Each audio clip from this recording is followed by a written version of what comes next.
Good morning, guys. Welcome back to my channel. First of all, Merry Christmas Eve to you guys. It'll be December 24th when I upload this video, so I just wanted to get that out of the way. I hope you guys have a happy and fun and safe next few days throughout the holiday season, throughout the end of the year, always, you know. For those of you who do not know, my wedding is coming up in a little less than 2 weeks, and I thought it would be fun to sit down today and talk about some of the best ways that I found to save money. David and I are paying for our own wedding, and making our budget was something extremely important from the beginning, and I feel like throughout this whole wedding process I've learned a lot, and I kind of have figured out a few more tips and tricks on where to save money versus splurging more. I am also a full-time photographer and I shoot a lot of weddings, so I see, you know, more high-end weddings and more low-end weddings and a ton of stuff in the middle. Throughout the whole process of planning my own wedding from the perspective of a bride and going to all these weddings with the perspective of a photographer, I've kind of learned like the should not, you know, what you should actually be spending your money on. I went through and made a whole list of things that I did not think about before actually going through and planning my wedding, but now that we're like just about at the end and just about there, things that I think were important to think about, or things that I didn't need to spend a lot of money on that I was worried about, or you know, stuff like that. So I thought I would go through this. Not all of these points can apply to everyone. I just thought that I would go through for stuff that applied to me, and hopefully you can take away a few points from this for your own wedding planning. So my first thing is to yes, splurge on a photographer, and if your budget allows it, a videographer. Even though I'm a photographer, I absolutely love my video for my elopement I had a few months ago. That is something that I will treasure forever. Absolutely worth every penny. I am so glad we decided to pick a videographer so that we could have a video for the day. I'm absolutely obsessed with it, and I think if it's in your budget, you should for sure find a videographer. I feel like there's a lot of places in the day that you can cut back and not splurge on a lot of things, but I feel like your photographer and videographer, number one, your photos and videos are the things that you will have forever. Your flowers will die, your food will get eaten, you know, cake will be gone, all of that, but your photos and videos are like, you know, those are yours. Those are your like tangible memories that you have from your wedding day. And I think that it's good to pay them what they're worth, because you know, you can have a reception and everyone has chicken nuggets from McDonald's. You know, you're saving money on your food, but your photographer that you have splurged on will make that look like such a fancy, nice dinner. Everyone will be so happy about it. You know, if you get your nice fancy dinner and a cheap photographer, your cheap photographer is going to make your food look yuck. So, you know, if you get what I'm saying. I will say, if you find a photographer that you love and they are slightly out of your budget that you have set, ask them if, number one, you can cut down on the hours that you have them. Instead of having them for like a full 8 hours, maybe you cut out like the getting ready photos or the end of your reception. You don't need, a lot of people feel like they need their whole reception captured, and really you just need like your first few events and then like 20 minutes of dancing and you're good. A lot of people pay extra hours for their photographer to stay the whole time, but after a certain point in your reception, your whole reception is like the same. You can't tell if the dancing pictures were taken within the first 20 minutes or towards the end of the night, and you're not going to put your dancing photos on the wall in your houses, you know. I would also ask your photographer if you can, if they offer their package with the second shooter and you are trying to cut your budget down, ask them if you can cut the second shooter off of the package. Just talk to them about it. A lot of people like to do this because, you know, as a photographer, I am prepared to capture the whole day. I'm a professional and I need to be on my A game, and my second shooter is just there for another perspective and just in case that I would miss something. But it is my job as the primary shooter to be there to capture everything, and your second shooter is like, you know, a second shooter. They're just like the backup person.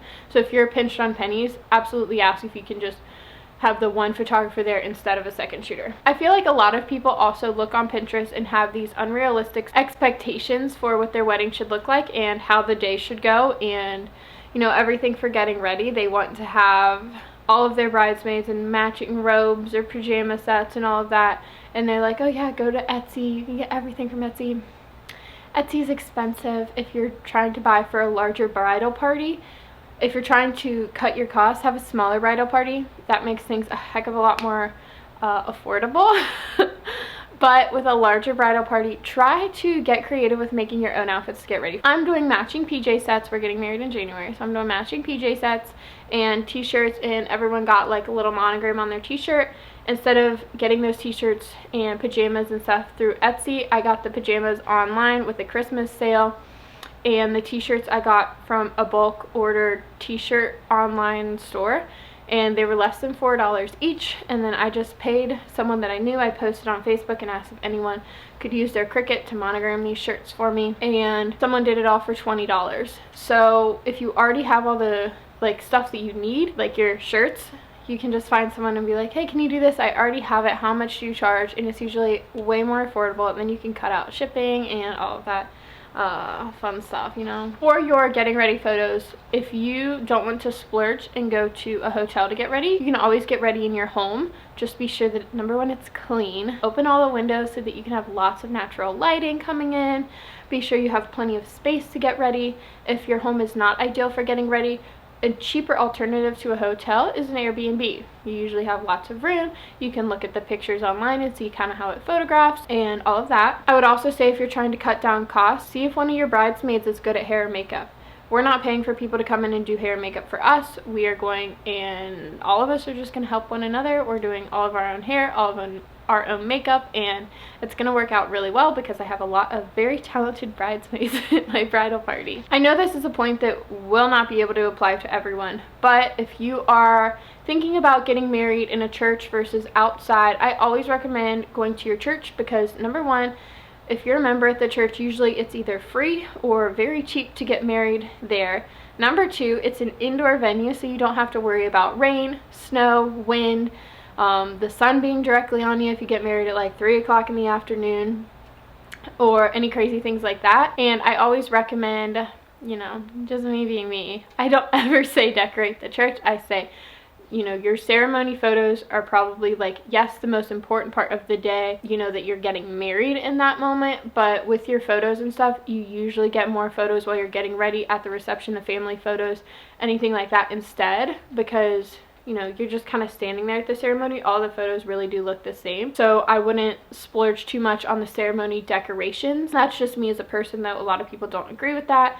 I do also say I'm getting married in a church, and our wedding is around Christmas time. It's less than a week later. I don't know exactly now.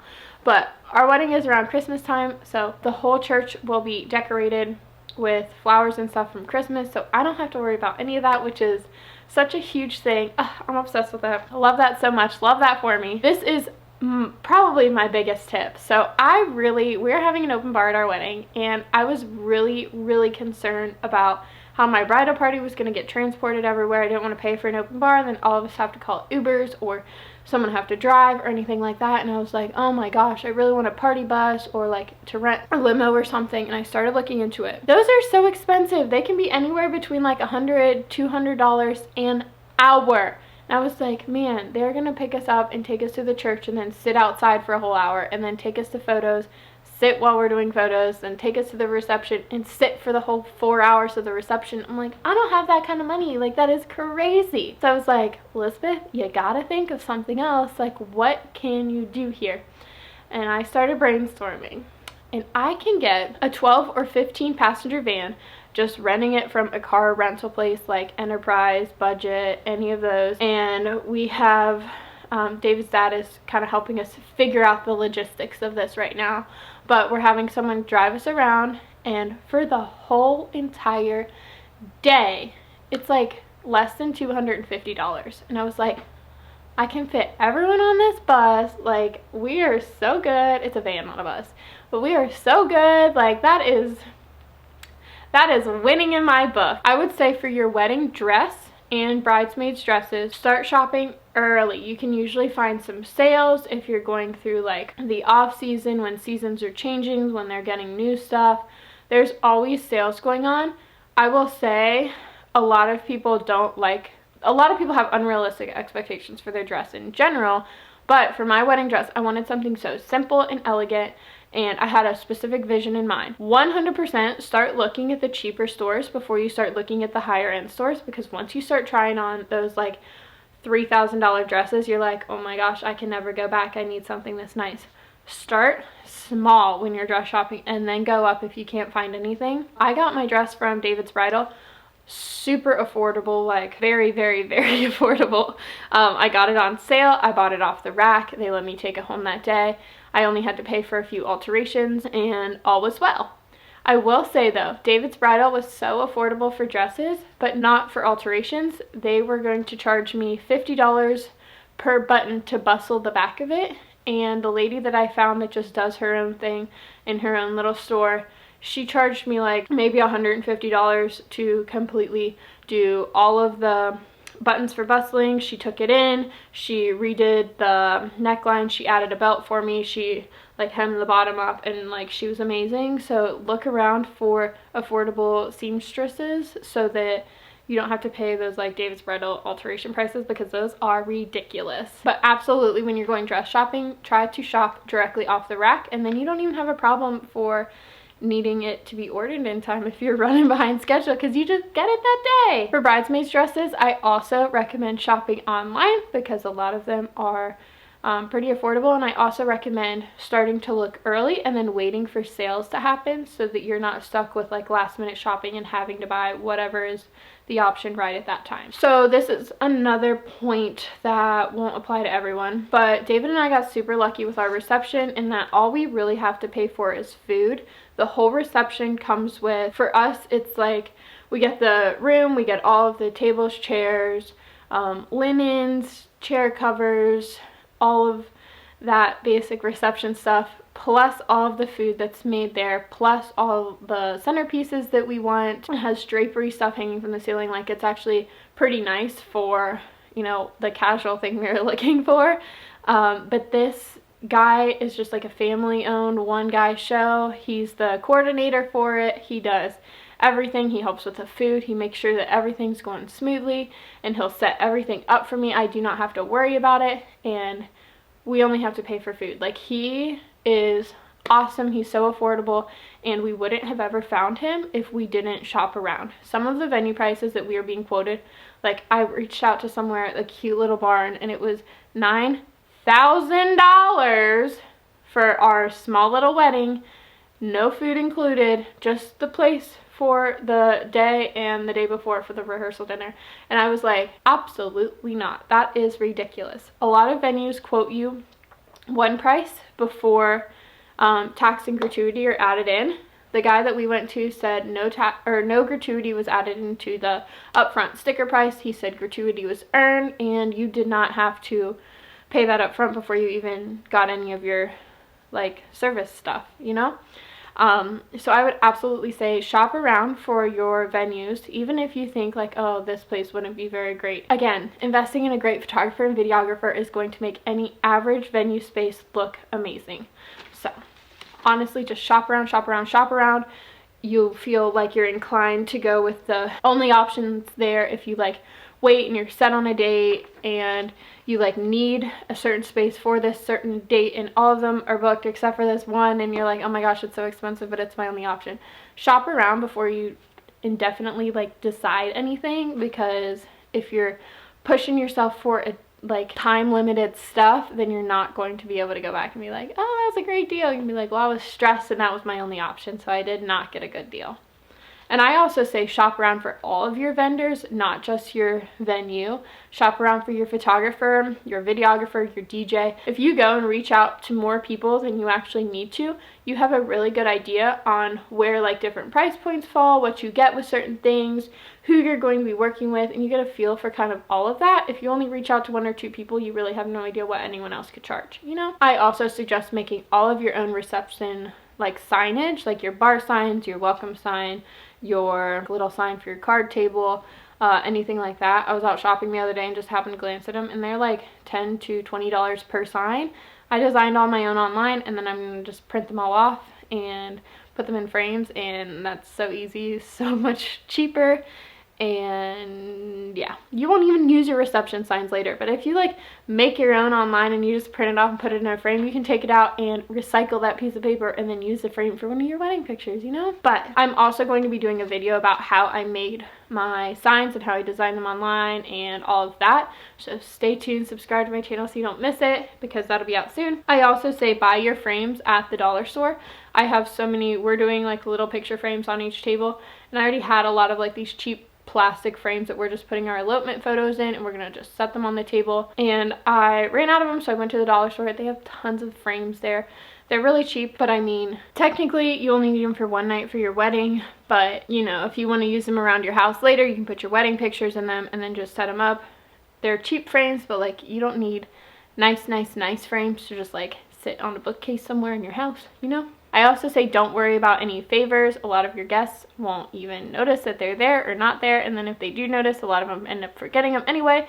And the last thing that you want is to walk out at the end of the night and have to load 150 party favors that you didn't even want in the first place, and now you get to keep them all. So I also say make all of your own flowers. If you need an inspiration video, I did a video about making all of my own bridesmaids flowers. I'll link it up here. I also have a video, I think, coming out about how I'm making my own bouquet. It is so much more affordable to just go to the store when things are on sale, get a 50% off coupon, buy all the stuff you need for flowers, make your own, and then you don't have to worry about spending so much money for a florist or having to worry about them not showing up or anything like that. On the topic of flowers, I also am skipping all of the boutonnieres for David, his groomsmen, parents, corsages, skipping for grandparents, everything like that.